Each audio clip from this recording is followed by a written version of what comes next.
guys, it's Patrick from Prepare Patriot, and we're doing video 2 for the ODS and Midwest Industries guns.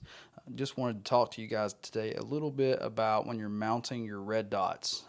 So today we're going to be mounting 2 Holosun red dot sights, which is our preferred sights for the money.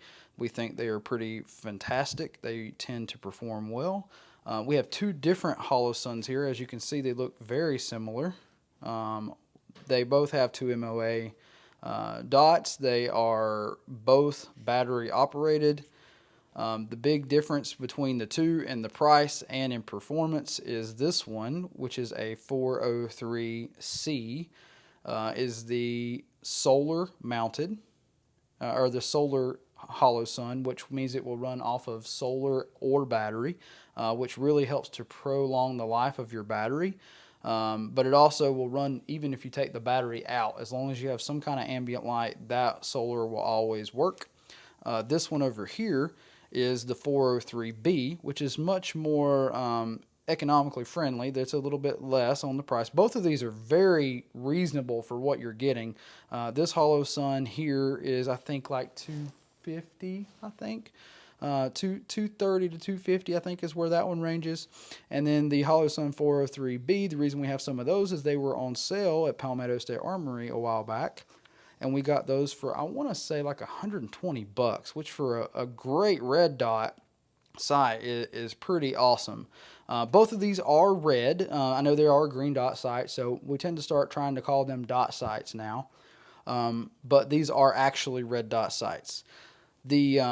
The big difference in the price, obviously, is the solar. My favorite thing about the Holosun sights is the shake awake feature. So with all of these sights, when they are turned on, they will go to sleep, and they will preserve your battery.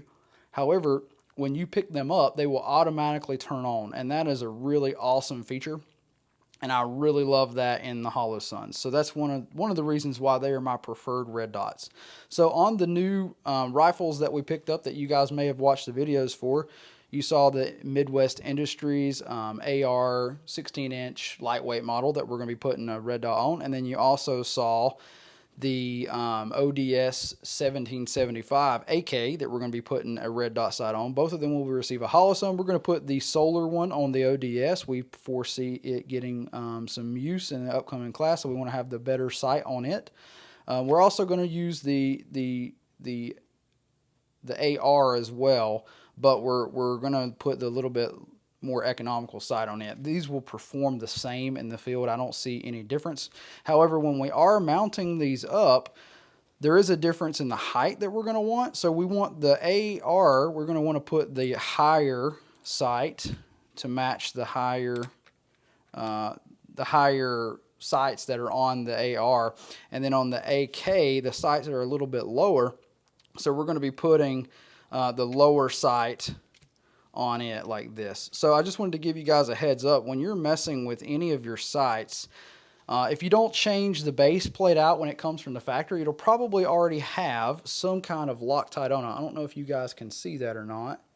Can you see that right there? This one doesn't have. Let's go to this one. There we go. You can see it right about there. You can kind of see that it had some kind of Loctite in it from the factory. So what we're going to do is we're going to put, if we're switching this over, which we're going to do, we're going to switch this over to the lower profile mount for the Holosun. We're going to go ahead and re-Loctite all of the parts that we mess with. I recommend that we Loctite everything that you touch that's going to be on a rifle. If you want it to ever come off again, we use the blue. This is Thread Locker blue right there. And this is the medium strength, medium duty. If you never want it to come off again, you can use red. We're going to use blue today for pretty much all of these. It doesn't take a lot, just a couple drops of the Loctite will be plenty. So I'm just going to show you guys how we're switching up these bases here. So this bottom, these are both the same sights, just with different height bottoms, and you can see it just raises or lowers where it's going to co-witness on the AK. So what we're going to do is we're going to see if we can get this to stand here. See if we can get a box here to hold that steady. while we're working on it. Usually I would be working in a vise, but I'm trying to make this a little bit better video quality for you. So we're going to take this and put one of the screws on here, and we'll take this out. Oh, see if I can get this open here.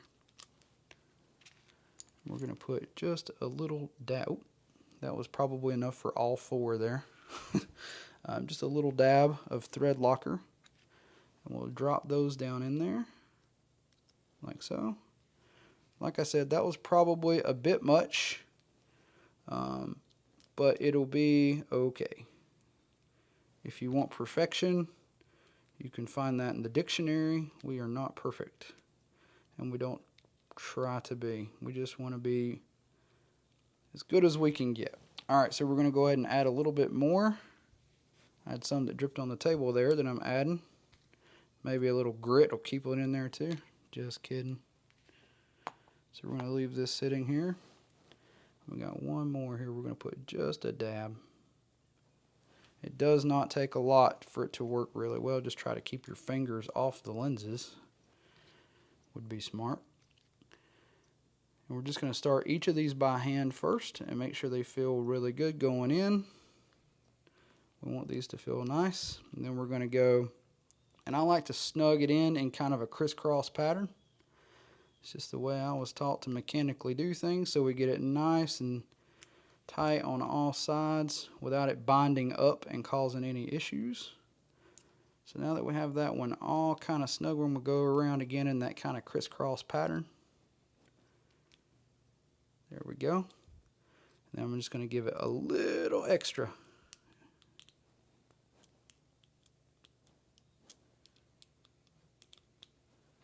And that should be good enough. Now we'll take this one. This one will be going on to the AK, the ODS 1775. You'll be seeing us put that on here in just a few seconds. I'm just going to take a rag here and kind of clean up any little dirt or stuff I got on here.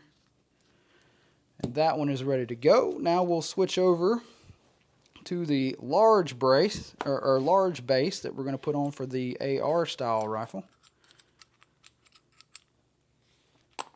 And again, I'm going to try to not make a big giant mess here. We're just going to put a dab of Loctite on there.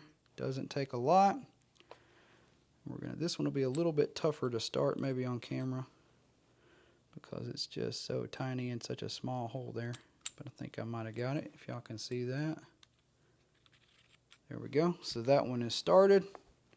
I'm just going to go to the opposite corner. Use another little dab of Loctite there. Oh, way more than a dab. We'll go ahead and get them all three ready here with some Loctite. And I just kind of try to set them set them with the head up to keep the Loctite in place where I want it here. These are very small screws, and sometimes you get way more than you want. There we go. As long as you're using the blue, you should be okay there. We're just going to lay this in. I'm just going to use the tool here to kind of set it up and then get it started. Good. The last one with a little bit of Loctite on it. I'm just going to drop it in the hole. Use our tool and ease it in there just like that. Alright, so that one is now started. We're going to just take the slack out here and kind of go. Alright, so we're going to finish up this hollow sun here. So I'm just snugging down each corner, going in that side to side kind of crisscross pattern, making sure we're not binding. Then I'm going to come back in and do a little bit extra just to make sure it's nice and tight.